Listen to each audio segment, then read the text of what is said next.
بسم اللہ الرحمن الرحیم۔ ابو جہل کی نظر جب ایک رومی کنیز پر پڑی تو اس نے اسے منہ مانگے داموں میں خرید لیا۔ اس کنیز کا نام زنیرہ تھا۔ زنیرہ کون تھی، اس کا خاندان کیا تھا، اور کن حالات کی وجہ سے زنیرہ سلطنت روما سے مکہ کے بازار غلامہ میں ناقدر جنس کی طرح فروخت ہو گئی۔ ان باتوں سے ابو جہل نہ کوئی دلچسپی تھی اور نہ ہی جاننا چاہتا تھا۔ ایک روز بہت عجیب بات ہوئی کہ زنیرہ اونٹوں کو چارہ ڈال کر پلٹ رہی تھی کہ اسے اپنے آقا کی آواز آئی جو مالکن سے بات کر رہا تھا کہ محمد صلی اللہ علیہ وآلہ وسلم جو ہمارے سامنے پلا بڑا ہے، ہماری طرح زندگی گزارتا ہے، اب بھی وہ کہتا ہے کہ اللہ کا کلام ہے، اس پر وحی نازل کرتا ہے، اس کے پاس جبرائیل فرشتہ آتا ہے۔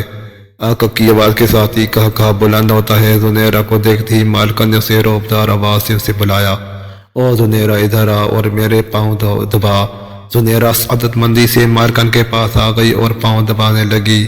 کچھ دیر بعد مالک نے ابو جہل سے پوچھا، محمد صلی اللہ علیہ وآلہ وسلم ایسا کب کہا؟ ابو جہل نے کہا، آج ابھی محمد صلی اللہ علیہ وآلہ وسلم نے مکہ کے سارے اکابرین کو بلایا تھا۔ پہاڑ کے قریب پوچھا کہ اگر میں کہوں تو اس پہاڑ کے پیچھے دشمن کی فوج آ رہی ہے، کیا تم یقین کر لو گے؟ سب لوگوں نے محمد صلی اللہ علیہ وآلہ وسلم کے گزشتہ کردار کو دیکھتے ہوئے کہا، ہاں ہم یقین کر لیں گے، کیونکہ ہم نے آپ کو ہمیشہ سچ اور ایماندار پایا ہے۔ پھر اس نے کہا، سنو، مجھے پیغمبر بنا کر بھیجا ہے، اللہ نے مجھے تمہیں یہ بتانے کے لیے مبعوث کیا ہے کہ اللہ ایک ہے اور اس کے سوا کسی کی عبادت مت کرو، تمہاری تمام حاجتیں وہی اللہ پوری کرتا ہے۔ ابو جہل چند لمحے خاموش ہو کر بولا، حیرت تو یہ ہے کہ وہ کہتا ہے کہ سب انسان برابر ہیں۔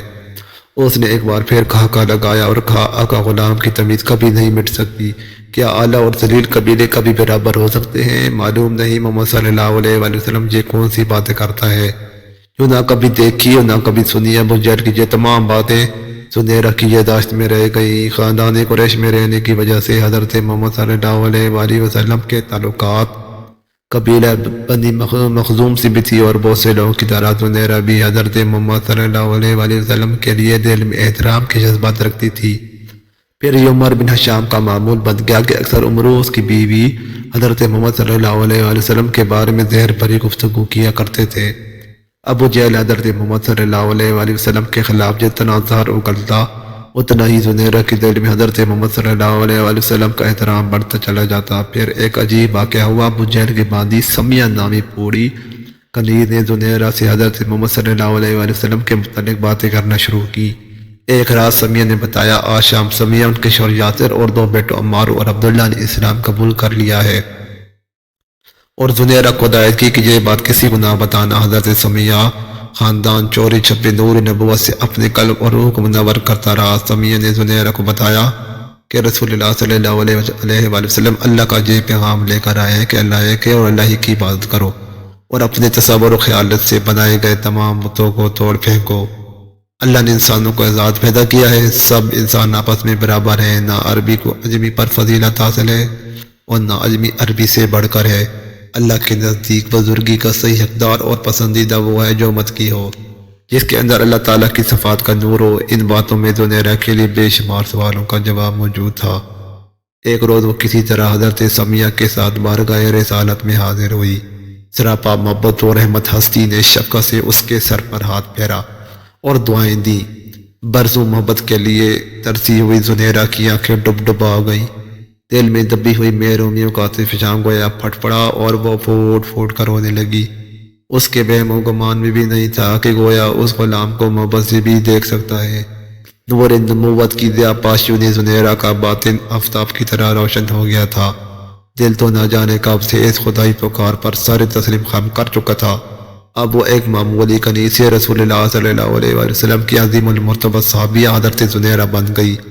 رسول اللہ صلی اللہ علیہ وآلہ وسلم نے حضرت زنیرہ کو اللہ کے قرب کے لیے چند طریقے مرمت فرمائے اور تاکید فرمائی کہ ابھی قبول اسلام کا اعلان نہ کرے۔ زنیرہ ایمان سے سرفراز ہونے کے بعد واپس آ گئی۔ عشق چھپائے نہیں چھپتا۔ ابو جہل کو معلوم ہو گیا کہ زنیرہ مسلمان ہو گئی ہے اور عشق حقیقی پر قدم رکھ دیا ہے۔ پھر اس کی جہالت و ظلمت کا وہ باب کھلا جس کی وجہ سے اس کا نام ابو جہل مشہور ہو گیا، اور آج بھی اس کا اصل نام عمر بن حشام بہت کم لوگ جانتے ہیں۔ ابو جہل نے حضرت زنیرہ پر ظلم و ستم کے پہاڑ توڑنا شروع کر دیے۔ ابو جہل حضرت زنیرہ کو اتنی بری طرح سے زد و کوب کرتا کہ وہ بے ہوش ہو جاتی۔ وہ مار مار کر تھک جاتا، مگر اللہ کی یہ نیک اور صابر بندی سب کچھ سے لیتی، مگر پائے استقلال میں ذرا بھی لغزش نہ آتی۔ ابو جہل ہر روز نئے نئے طریقوں سے مظالم کرتا، کبھی کئی دن تک کھانے کا ایک لقمہ بھی نہ دیتا، کبھی سونے پر پابندی لگا دیتا اور اونگ آتے ہی کھال تک نوچ لینے والی چھڑی سے مار مار کر لہو لہان کر دیتا۔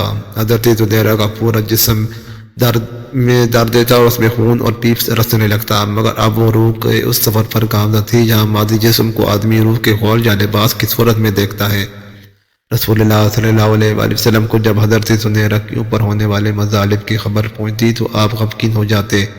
ایک مرتبہ آپ کی ماں پر حضرت ابوبکر صدیق رضی اللہ تعالیٰ عنہ کے پاس گئے انہیں خرید کر آزاد کر دے اور اس سے کہا کہ زنیرہ کو فروخت کر دو، مگر وہ ایک کینہ پرور شخص تھا، اس نے حقارہ سے انکار کر دیا۔ اس کا ظلم و جبر جہاں تک بڑھا کہ حضرت زنیرہ کی بینائی جاتی رہی اور آنکھیں بے نور ہو گئی۔